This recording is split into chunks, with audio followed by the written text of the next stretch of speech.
Hi, friends, and welcome to Is This Really for Kids, a podcast where I, your host, TheaTouchton, decides is this really media suitable for children?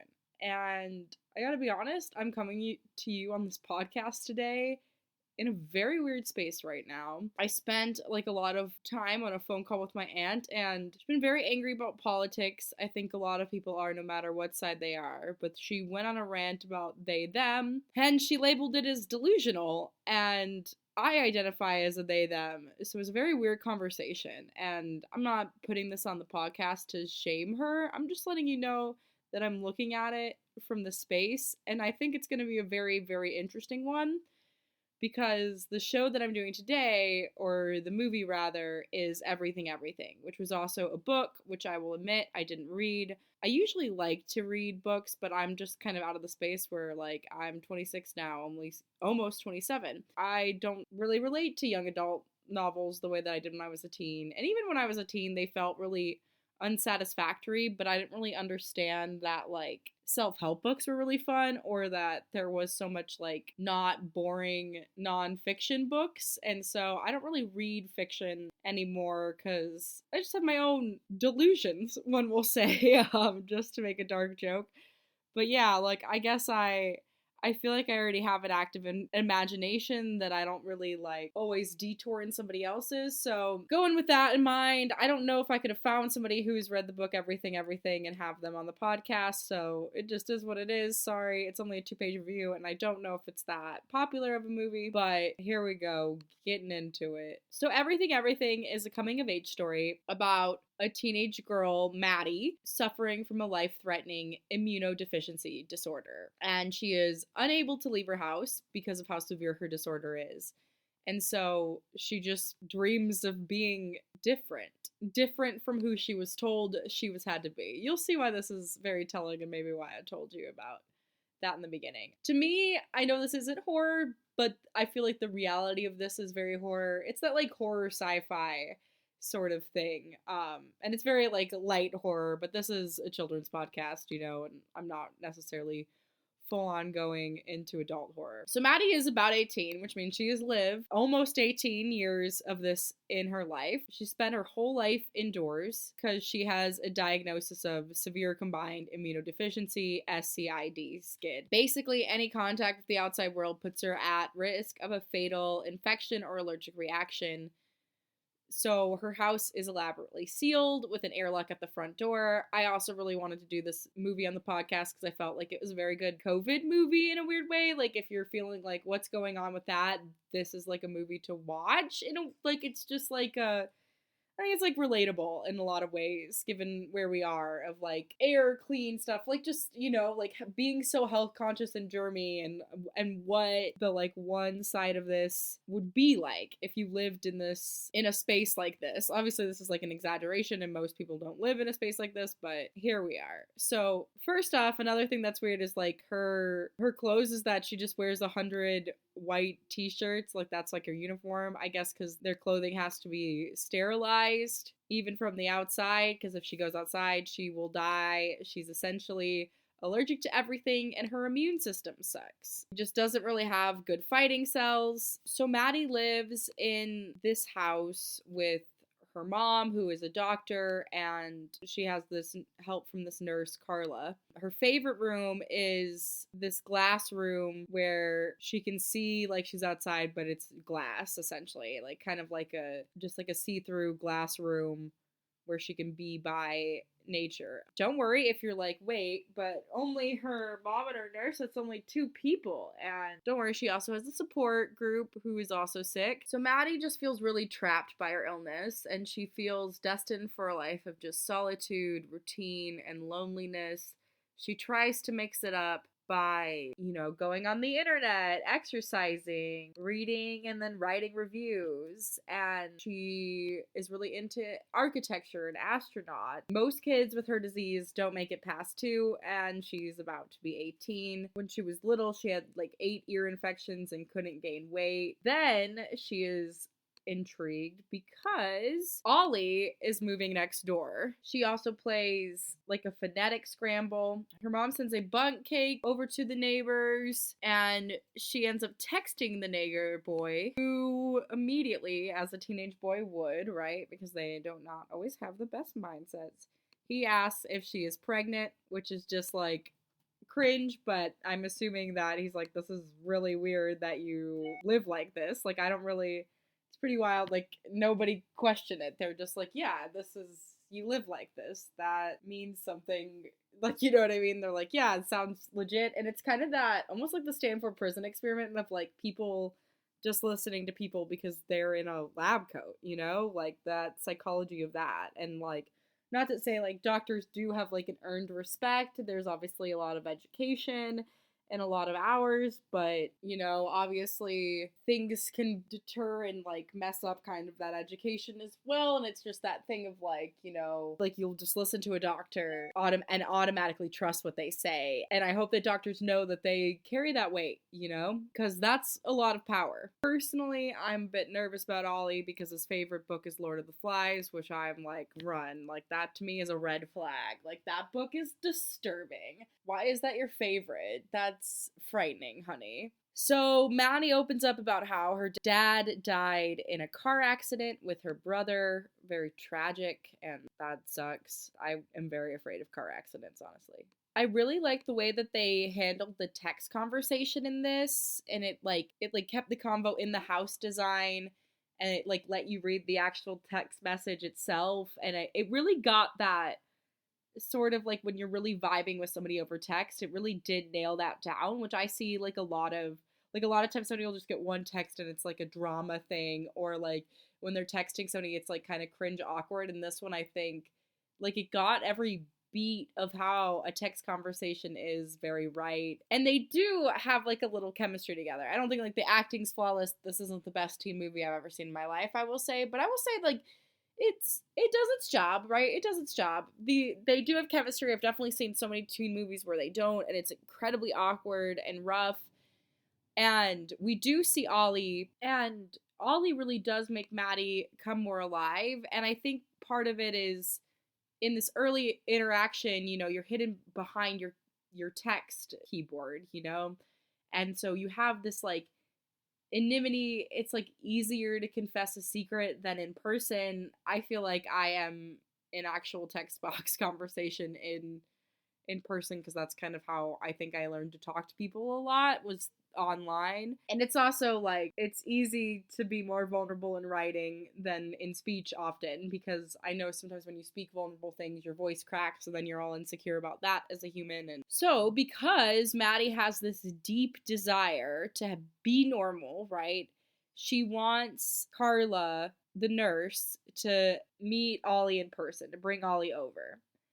Even though she knows that she would die, meeting this boy seems worth it, which is definitely like a teenager thing. It's be like, it's gonna kill me, but I'm gonna do it all for this boy that I like. Like, the hormones and thought process of that is wild, and I feel like I had that even in my early 20s, and then I was like, wait a second, like, I gotta chill out. It's gonna be okay any other way. So Maddie asks Carla just when she's leaving, I think just because she had to work up the nerve to do it, because she's been, I think, so scared of even asking it because it seems like ridiculous, but it's something she wants so bad. I will say this movie it makes you go real quick on exposition, which does kind of take you out of it, but I get that it's a book and you have a lot of ground to cover. Carla, who just, I think, really extremely cares for Maddie, and I guess is having like her own issues with her own daughter, agrees to let Ollie come in, and Ollie is asking all these questions, you know, like, oh, would you go to the ocean? And she's like, I've never been outside my house, like, I can't even swim,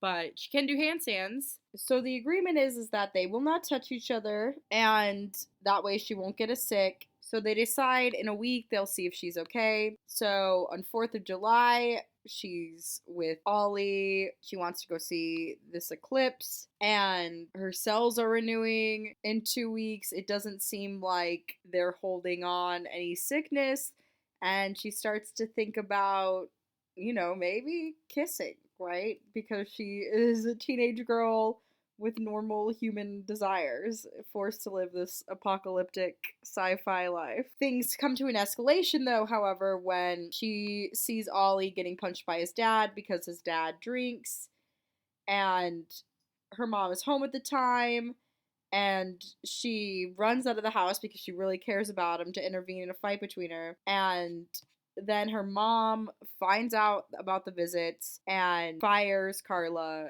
for breaching her trust and letting him inside. So then poor Maddie gets really sick, which I think is more from stress, and also I guess because she's never been outside, so she's been like, her immune system is really weak. And Ollie writes a note that he's sorry, and her mom, who is very over controlling, hires this strict nurse to monitor the internet who writes sticky notes everywhere. And Maddie is just starting to believe, that she doesn't think that love can kill her. Little do you know, Maddie, little do you know. Maddie is also starting to realize she's not just feeling teenage angst, she's not just lonely, she really is alone. And now that she's had a taste of freedom, like, she can't get it out of her mouth. She had met somebody who isn't sick, which most of her time, like, the only two people she knew was, like, her nurses and her mom, who aren't sick, which are both in, like, positions of authority. And she often just thinks about Ollie and just wishes that she was somebody else, because she doesn't know what future she could have with him because she can't go outside. She can't even be an astronaut. It's all only like a dream to her. And Ollie is just kind of like, don't be a coward. Like, live your life the way that you want to, like, don't live in fear of what could happen. So she writes a note to her mom that she wants more, and she says that she finally understands because The Little Prince is her favorite book, which honestly, excellent choice, green flag. She says she understands why the Little Prince chose death for the rose, and like, honestly, me too. And I will review The Little Prince, so I will go on a whole rant about that, so I will not waste time here. So Maddie just kind of realizes, if she doesn't follow her dream of going to Hawaii, if she doesn't do this, she won't really know what it's like to be alive. So she rebels, she puts on a blue shirt outfit, she lies and says she's doing therapy, but instead buys a plane ticket for Hawaii with the credit card for both her and Ollie. Honestly, such a move. I don't think that I would be able to go for it, to be honest. I think I would be really, really scared. So she gets lays, she is off the plane, this is really happening. So Maddie's mom asked Ollie's sister for help. Maddie, meanwhile, is like, she's going swimming, she has fun, she's showing off her body, she transitions to a yellow shirt, wearing all of these colors. And then we find out that Ollie's dad is like bad at keeping a job, obviously due to his like alcoholism and abusiveness. And Maddie's mom is realizing that like love makes people crazy and do things like they shouldn't do. She's not necessarily wrong. So Ollie and Maddie have sex, and I love that they show the ocean after. That's really hilarious to me. But unfortunately, then poor Maddie gets sick. She gets aches and fever chills, and she becomes severely ill, and her heart stops. And her mom ends up taking her back from Hawaii, but Ollie is gone, and Maddie just believes that she has to shut herself off, give into heartbreak, realizes that her life is not better with him in it, essentially, which is tough thing to hear. And Maddie misses Ollie, but she believes that she has to shut her heart to the possibility of love. So she resumes life as before, and she deletes all of Ollie's emails. Maddie's mom doesn't let Ollie in, and Ollie says that he really feels sorry for her. Ollie and his family end up moving to New York because his dad is out drinking and his mom wants to move at night. Her mom did give Maddie a small gift of rehiring Carla. So Ollie says that his mom always thought that Maddie was brave, and Maddie kind of reflects and is like, when I was with you, being with you made me brave, and she watches him go. They do this like ellipsy thing in the text, I think trying to be like The Fault in Our Stars or do something like silly with that, and I really didn't like it in the breakover. And her voiceovers are kind of like stilted and cheesy, but that is kind of honest in the genre. And then Maddie receives this email from the doctor in Hawaii who was like, "Wait, are you sure you have SCID?